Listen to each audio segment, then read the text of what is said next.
Hello my wonderful viewers and welcome back. It's Akiziel here and today I'll be bringing you episode 5 of the lore of Guem.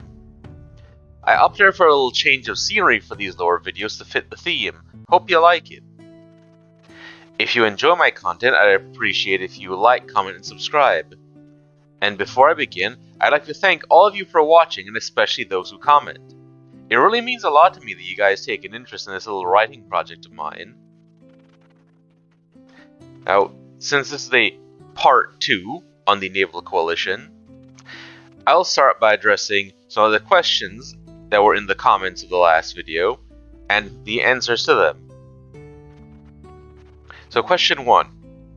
Have there ever been any conflicts between admirals over something? How would it be settled? Well, there have been conflicts between admirals, but they're usually minor. The method of resolution is most often a debate with a neutral party playing the part of both mediator and judge. Of course, out on the seas it may not be feasible to have a debate, so generally speaking, the one whose jurisdiction the situation falls under is free to conduct operations as they see fit. But there is room for another admiral to exercise their judgment, and their actions are evaluated later.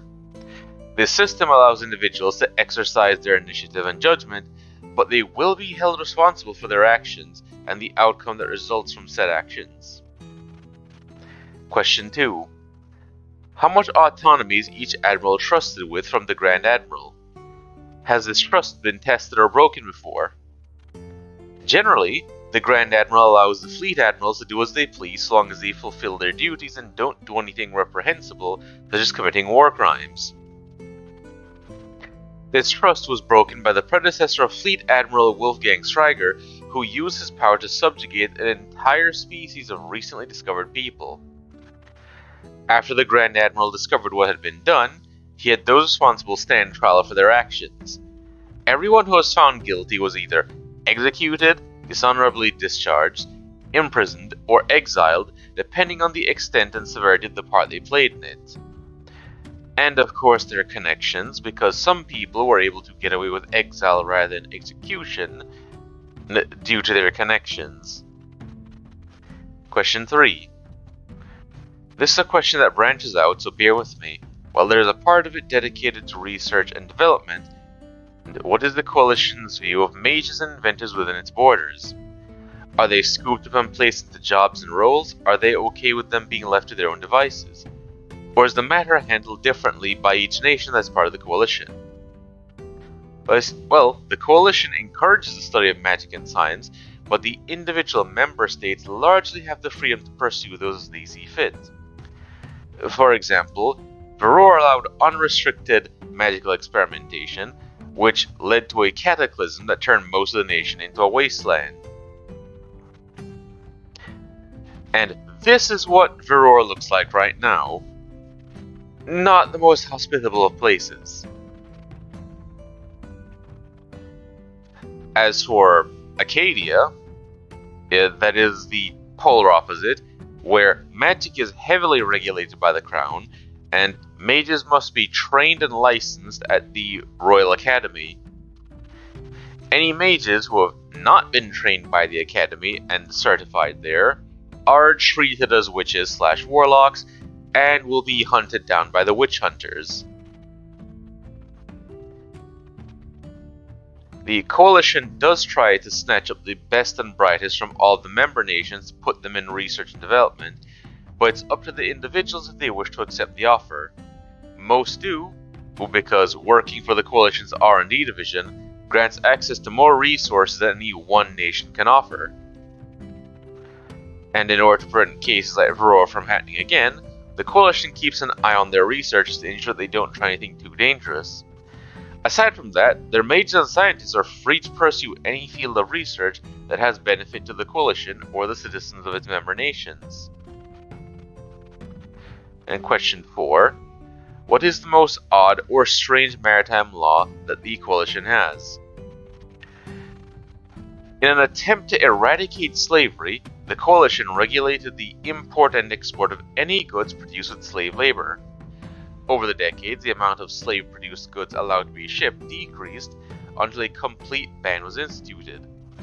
This gave nations that relied on slave labor time to adapt and made the transition away from slavery much easier. As a result, the only coalition nation that still practices slavery is Veror. While this may not seem strange to us given our modern sensibilities, it would have been strange to many nations in the setting at the time that law was passed. After all, slavery is one of the oldest institutions in the history of our world. You may ask why Veror gets an exception. The country doesn't export any goods that were produced with slave labor, so they are compliant with the law, but they keep their slaves for domestic needs.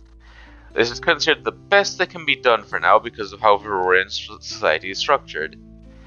Any attempt to entirely eradicate slavery from Veror would require a restructuring of their entire society, the ruling class being deposed, and a prolonged military occupation to ensure that the people don't return to it. Their society is a hierarchy spanning all the way from the supplicants at the bottom to the supreme sorcerer/sorceress at the top. And for those who are wondering, the supplicants are those slaves who are viewed as being so useless that the only use that is left for them is to be used as sacrifices.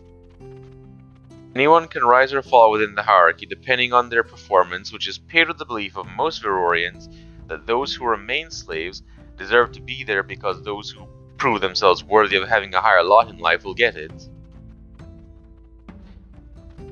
The ritual that led to the cataclysm that devastated the nation was the fault of the supreme sorceress at the time, who has since fallen to the rank of slave due to her monumental failure and is clawing her way back up the hierarchy. The Naval Coalition's military forces possess their own headquarters, which is separate from that of the Coalition Council. The military HQ is located on a sky island, which has been converted into the most massive skyship to ever see use. Even when there are significant distances between the military HQ and the Council, however, communication is facilitated using magic crystals which have been attuned to transmit sight and sound between each other. In a way, you can consider this to be similar to the Den Mushis in One Piece. Those snail telephones. Now, onto the Coalition Council itself. The Council convenes in the country of Ausonia, where their headquarters is located. The HQ houses the Assembly Hall where the Council meets, the Treasury, a barracks for the guards, and other important facilities. Now, while roses are commonly associated with love, dark red roses, such as the one on the banner, have been known to symbolize commitment and passion. There are those whose commitment to the coalition and the passion with which they strive towards goals, that they have temporarily renounced allegiance to their respective homelands to serve the coalition as a whole, rather than simply serving the interests of their homeland. These people serve as counselors within the Upper Council. They're meant to be impartial, due to their lack of ties to any one specific nation, and to strive towards the common good of all coalition members and the ideal of a unified and peaceful world. Members of the Upper Council wear robes in the colors of the banner to further showcase where their allegiances now lie. Similarly to the Grand Admiral and the Fleet Admirals, the Upper Council is allowed to act as they deem fit, so long as they don't violate the Charter or perform any actions which the majority of the Council of Representatives does not support. This allows the Upper Council to act more quickly when there is not sufficient time for the larger Council of Representatives to deliberate and come to a decision on something.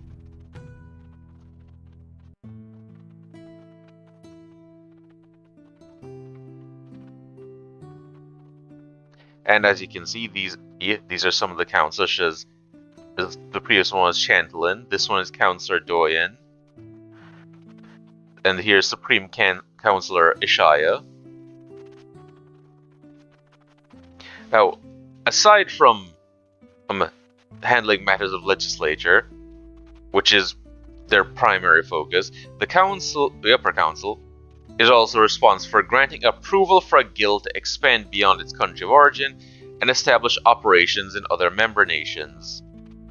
So, if a guild, say for example, either A, started within one country within the Naval Coalition, or started in a country outside of it, to be able to expand to other nations within the coalition, they need approval from the council. Now, some notable examples of guilds include the Merchants Guild, which this is their emblem, which it originated in Ausonia, with the Ausonia Trading Company, and the Mercenary Guild,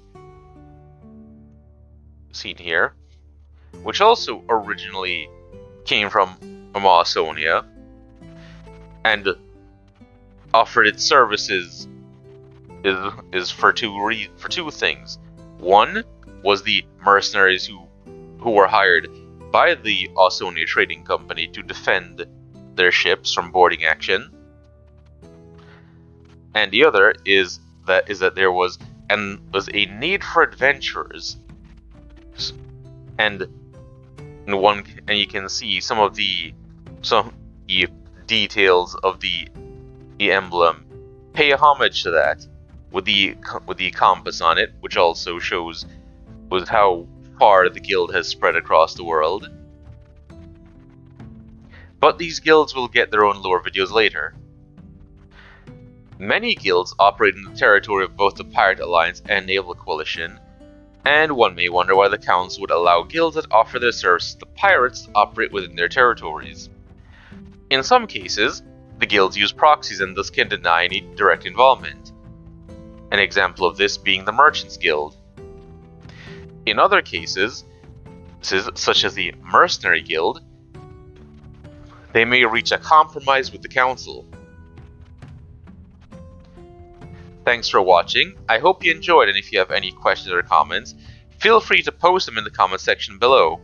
I enjoy reading and answering them. And until next time, ta-ta!